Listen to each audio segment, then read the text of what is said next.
हरे भरे जंगल के किनारे एक पुराना विशाल पेड़ खड़ा था। कभी वो जंगल की शान हुआ करता था। उसकी घनी छांव में जानवर आराम करते, पंछी घोंसले बनाते और बच्चे खेलते थे। लेकिन समय बदला। पास में नए नए हरे पेड़ उगाए, जिन पर रंग बिरंगे फूल खिलते थे। जानवर अब उन्हीं पेड़ों के नीचे बैठना पसंद करते। धीरे धीरे वो पुराना पेड़ अकेला पड़ गया। वो पेड़ चुपचाप सब देखता रहता। उसे याद आता कि कैसे कभी बंदर उसकी डालियों पर झूलते थे, कैसे तोते उसके फलों को चुगते थे।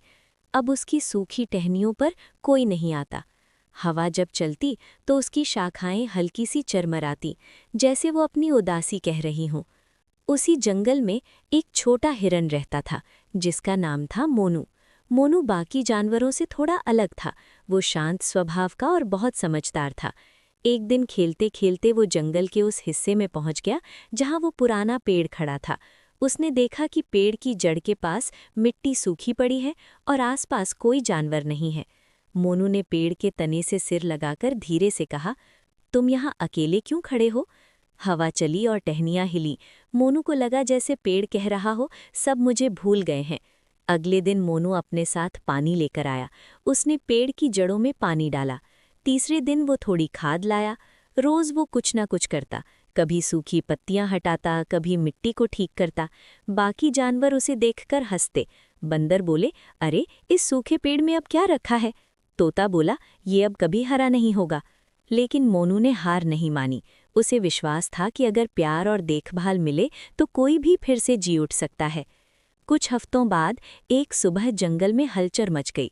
पुराने पेड़ की एक ऊंची टहनी पर छोटी सी हरी कोंपल निकल आई थी। फिर धीरे धीरे और पत्तियां आने लगी। पेड़ की शाखाएं अब पहले से मजबूत दिखने लगी। बरसात आई तो वो और हरा हो गया। उसकी छांव फिर से ठंडी और घनी हो गई। जानवर हैरान रह गए। जो पेड़ उन्हें बेकार लगता था, वही फिर से जीवन से भर गया था। अब फिर से पंछी लौट आए, गिलहरियां उसकी डालियों पर दौड़ने लगीं, बंदर झूलने लगे। लेकिन इस बार पेड़ की जड़ के पास हमेशा मोनू बैठा दिखता। एक दिन जंगल के बूढ़े हाथी ने सबको इकट्ठा करके कहा, इस पेड़ को किसी चमत्कार ने नहीं, बल्कि एक छोटे हिरण के विश्वास और मेहनत ने बचाया है। हमने इसे छोड़ दिया था, लेकिन मोनू ने नहीं छोड़ा। सब जानवरों को अपनी गलती का एहसास हुआ। उन्होंने मोनू से माफ़ी मांगी और वादा किया कि अब वे जंगल के किसी भी पेड़ या साथी को अकेला नहीं छोड़ेंगे। कहानी की सीख, किसी को भी उसकी हालत देखकर कमज़ोर मत समझो। प्यार, धैर्य और विश्वास से सूखी जिंदगी भी फिर से हरी हो सकती है। अगर ये कहानी आपके दिल को छू जाए तो वीडियो को लाइक करें और ऐसी ही भावनात्मक कहानियों के लिए चैनल को सब्सक्राइब